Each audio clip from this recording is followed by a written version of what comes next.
ఎందుకు జగన్ చేయగలిగేటాడు, ఎందుకు చంద్రబాబు నాయుడు ఎందుకు చేయలేకపోతున్నాడు అని అంటే కారణం నేను ఇంతకుముందు ఎలక్షన్ అప్పుడే చెప్పిన.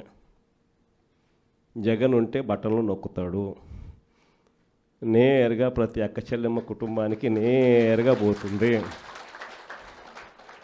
చంద్రబాబు నాయుడు ఉంటే బటన్లు ఉండవు, చంద్రబాబు నాయుడు ఉంటే నేరుగా ఆయన జోబీలోకి మాత్రమే పోతుంది అని చెప్పి ఎలక్షన్లప్పుడే నేను మొత్తుకొని చెప్పిన.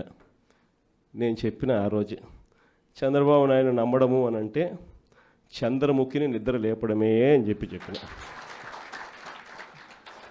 చెప్పింది నేను ఆ రోజు ఎన్నికలప్పుడు నేను చెప్పిన ఆ మాటలు కన్నా ఎవరైనా వింటే ఇప్పుడు కరెక్ట్గా అవి ప్లే చేసి చూస్తే జగన్ కరెక్ట్గా చెప్పినాడు, అబ్బా మనమే మోసపోయినాం పొరపాటున అని చెప్పి ఈరోజు ప్రతి ఇంట్లో కూడా ఖచ్చితంగా చర్చ జరగాల్సిందే.